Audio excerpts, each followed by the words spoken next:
Trump just signed a new scandalous proclamation, this time for the H1B visas. A lot of tech workers are affected by that. In this video, I will shortly explain what happened and what we can do with that. My name is Mikhail Arsentev and I'm an immigration lawyer, and I have filed thousands of H1B visas and I know these visas very, very well. So I will explain to you exactly what happened and what to do next. So for those who don't know, the H1B visa is a visa for workers who have a bachelor's degree and who can perform professional services for different companies, and mostly tech workers, teachers, medical workers, architects, lawyers as well. Anyone who has a bachelor's degree can apply for the visa to work for a US company.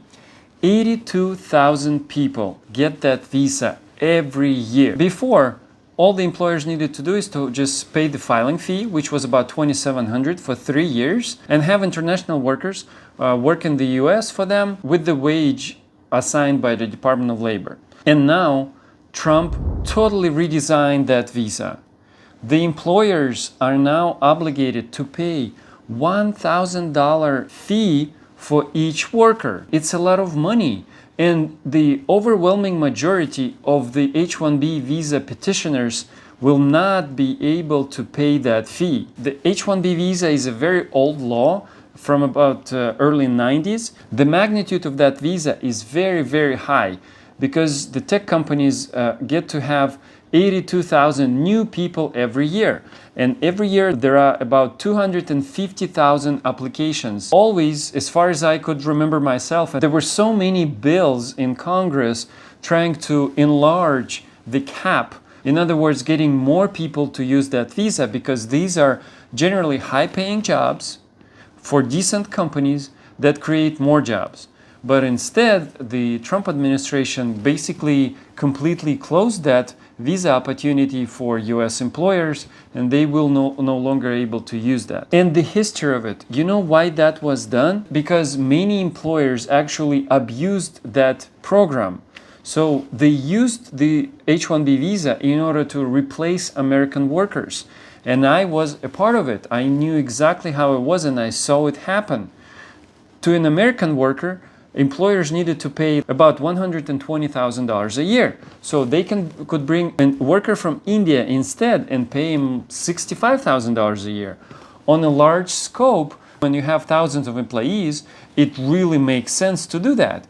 And I also personally know people that were obligated to train workers from India and other countries before they were hired, to train them how to do their job. Trump's main rule is America first. This proclamation definitely protects the American workers, and how it's going to play out in the long term, no one really knows, but I will focus on the law and what to do next. First is most people started panicking because people who apparently had H1Bs just starting hopping off the plane because they thought that they would not be able to re-enter. But the law cannot be retroactive. In other words, new laws rarely affect the petitions that have already been approved. And later, USCIS, along with the White House, has issued an explanation that this new proclamation will only affect the petitions for the next year, for the 2026.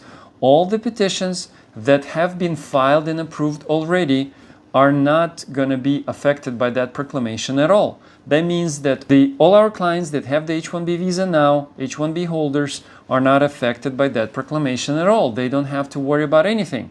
Their visa is valid. Even the extension will be filed and they are not going to be affected by the proclamation. The employers will not have to pay any additional fees. However, for the next year, all the employers will have to pay $100,000 additional fee for each petition that they want to file. I have filed several thousands of H1B visas, and I would say that the overwhelming majority of the petitions that I filed will not qualify under the new rules.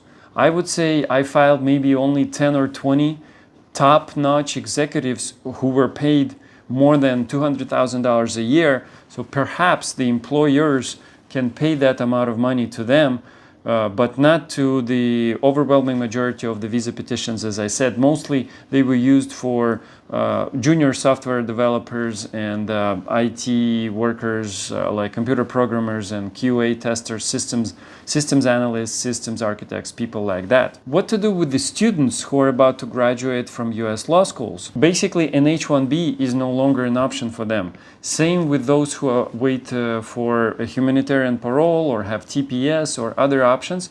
As of now, it seems like an H1B is no longer going to work, and we need to explore other options. What are they? We still have the H2B, which is a visa for non-professional workers, those who don't require a bachelor's degree. We have the O1, which is an outstanding ability visa, and definitely EB2 and EB3. Those are employment-based green cards. I always vouch for that visa. This is the best option. Have your employers apply for a green card for you as soon as possible. And the sooner you start working on that visa, EB2 or EB3, the faster you will get a green card. I'm an immigration lawyer with Skylex. We have 5 offices across the United States. We have a mobile app, Skylex, available on the Play Store and App Store. Download our apps, ask a question in the comments, and subscribe to my channel. I'm always here to help.